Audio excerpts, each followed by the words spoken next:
Welcome to the Action Processes presentation. This is the first in a series of presentations that will explain to you how clauses are formed and how to use these elements to improve your writing. You will need to complete the notes and activities in your student workbook as you progress through the presentation. If you have not done so already, open your book to page 7. This presentation will explain what processes are and why they are an important part of a clause. We will then learn about one type of process, action processes. What are processes? A process is another name for a verb. I'm sure you have all heard of verbs before. So processes or verbs are the things going on in the world. They can be action words, saying words, sensing, which means thinking or perceiving words, having, being, or helping words. Processes are very important because every clause needs one. So in order to be able to identify and create clauses, you must understand what processes are and use them correctly. What is a clause? A clause is a building block for making sentences. Like building a tower using blocks that fit together, we use different clauses that fit together to make sentences. It is really important to understand exactly how clauses work so that you can use them in very clever ways to express your thoughts in your writing, rather than just guessing or hoping that it sounds right. So what do clauses have? Well, they have a main process, which remember is just another name for a verb, and they also have all the other information. In this case, we call them participants, circumstances, and interpersonal elements, and all of these things relate to the process. Don't worry if you are not sure what these things are. You will learn about them all this term. So as you can see, processes are a very important part of clauses. Here are some examples of single clauses. In each of these examples, the clause is built around a main process. In each example, the process is underlined. So let's have a look at the first one. As you can see here, there is just one word, stop. This is a direction. The person who we're talking to is implied in this example. In the next example, you can see that the verb is actually was. Okay, the alien was ugly. So it's not always an action, a doing word that is a verb. In the next example here, you can see they came to our planet in their spaceships. Okay, we only have one single process, came. Okay, what they did.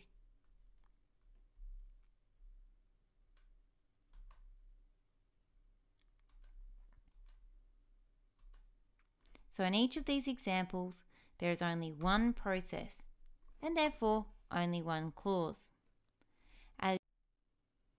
So, action verbs, what are they?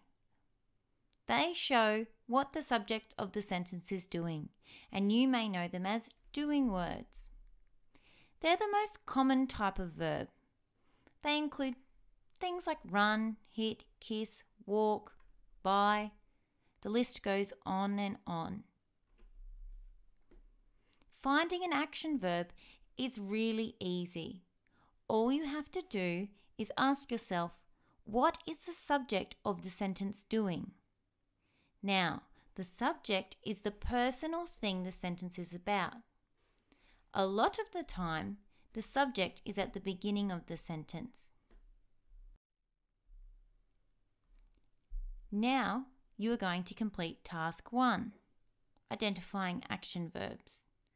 We are going to work together to identify the action verbs in the following clauses.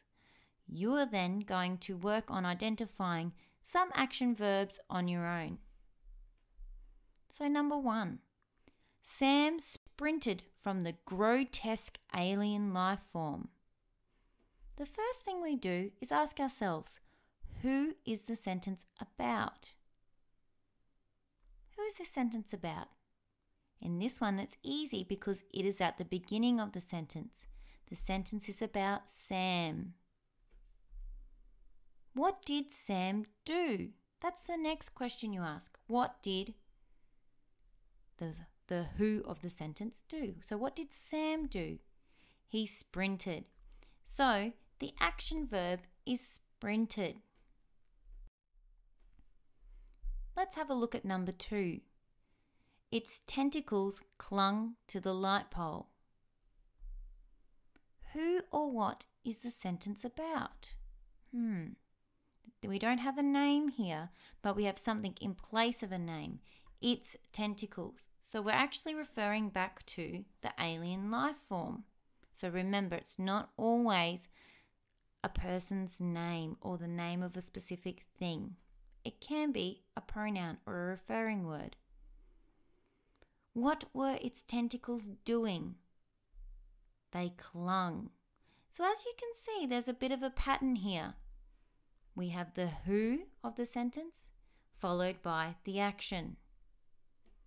This case, the action verb is clung, as we have said. Make sure you write these down in your workbook as you're following along. Okay, now it is your turn to try the next 3 on your own. Your job is to highlight the action verb in green. Remember, the easiest way to help you find the action verb or the action process is to ask the questions. Who is the sentence about? And what are they doing?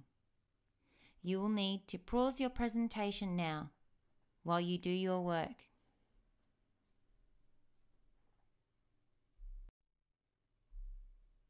Okay, so you're finished. Well done. Let's see how you went.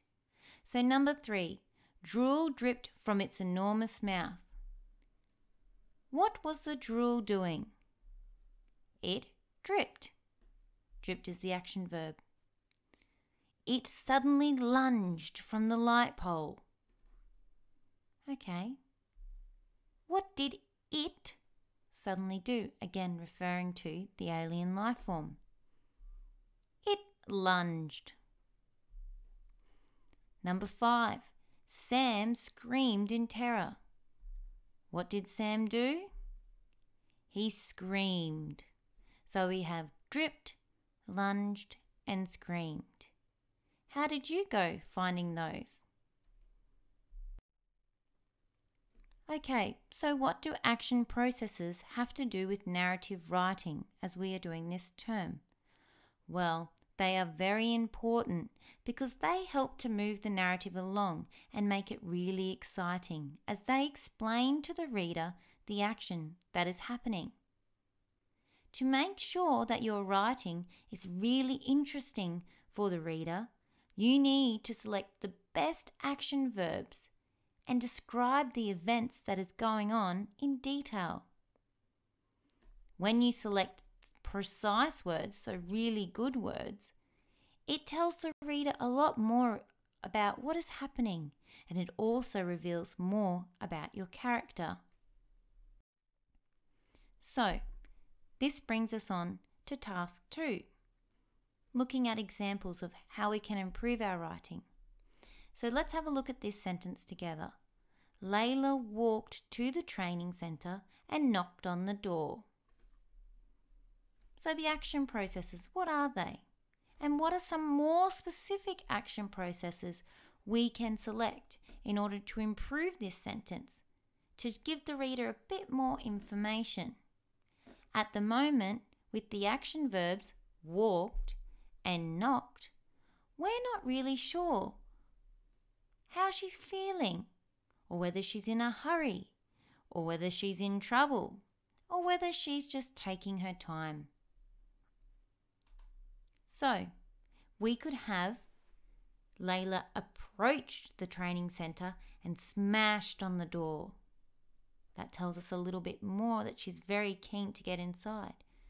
She sauntered toward the training centre and tapped on the door. Or she skipped. She's not in any hurry at all. She's in quite a happy mood. Or she bolted to the training centre and hammered on the door. So, here are some examples. Skipped to the training centre and tapped on the door, bolted and hammered on the door, or raced and bashed on the door, each giving us a different feeling of maybe the situation that Layla has herself in. Now it's your turn. Complete the following on page 50 of your student workbook. You need to look at this sentence. Captain Dalios walked across the red dusty surface of planet 218X like he had lead in his space boots. The gravitational pull was overwhelming, but he continued.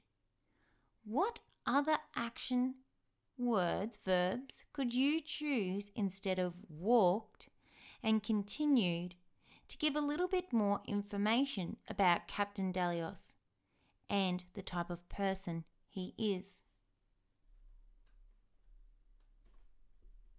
You now need to complete this in your book.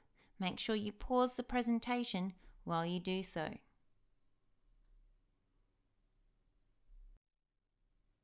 Well done.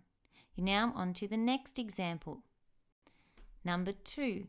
Layla shivered with fright. She looked out from behind the rock and was shocked by what she saw. Now we have shivered, looked, and shocked. What are some more specific action processes you can use to improve this? Make sure that you complete this example now in your workbook and pause the presentation while you do so.